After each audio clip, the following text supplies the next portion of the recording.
ॐ भूर्भुवः स्वः तत्सवितुर्वरेण्यं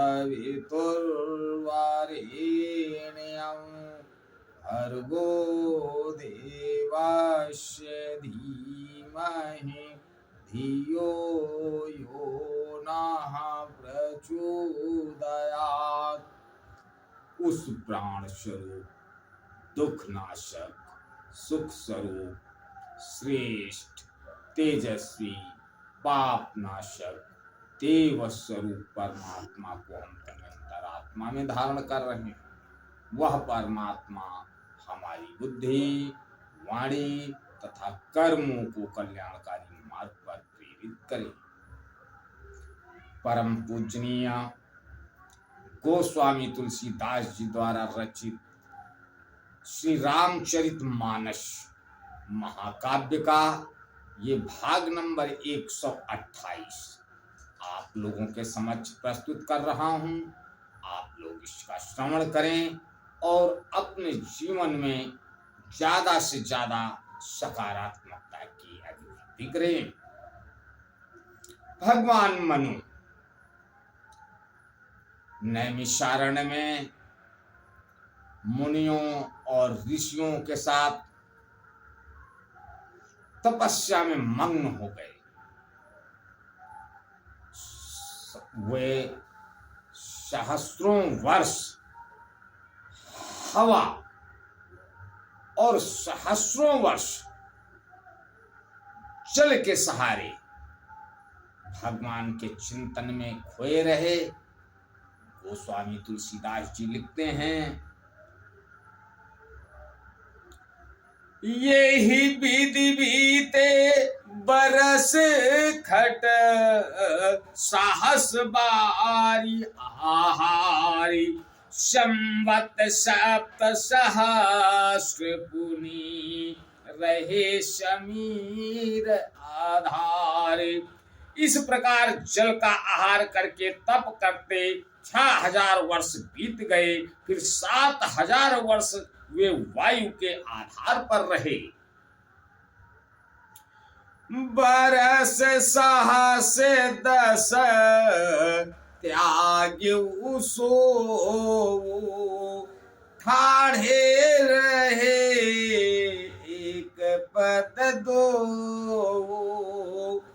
विधि हरिहर तप देखिए पारा मनु समीप आए बहुबारा।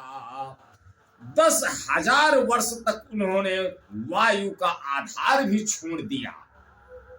दोनों एक पैर से खड़े रहे। उनका अपार तप देखकर ब्रह्मा, विष्णु और शिव जी कई बार मुनियों के पास आए। मांगहु बर बहु भांति लोभाए परम धीर नहीं चलहि चलाए। आस्थि मात्र हुई रहे शरीरा तदपि मनाग मन नहीं पीरा।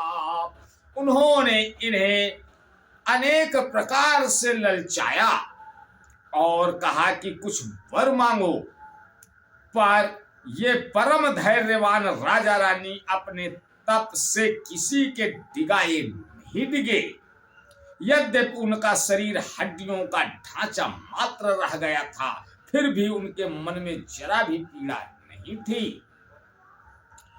प्रभु सर्वज्ञ दास निज जानी गति अनन्य तापस नृप न बानी। प्रभु सर्वज्ञ दास निज जानी गति अनन्य तापस नृप रानी। मांगू मांगू बरु भय नभ बानी परम गंभीर कृपामृत सानी। सर्वज्ञ प्रभु ने अनन्य गति आश्रय वाले तपस्वी राजा रानी को निज दास जाना। तब परम गंभीर और कृपा रूपी अमृत से सनी हुई आकाशवाणी हुई, वर मांगो। मृतक जीवावनी गिरा सुहाई, श्रवण रंध हुई पुर जब आई।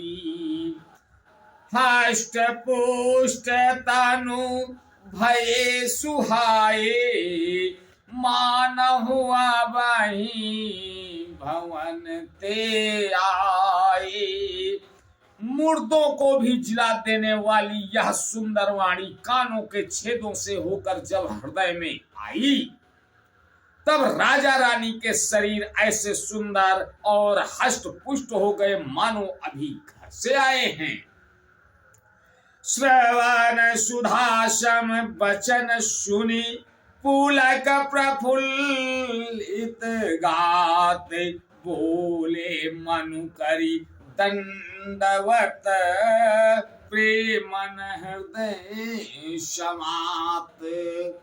आज बस यहीं तक, आगे का अगले भाग में। तब तक के लिए जय श्री राम। ओ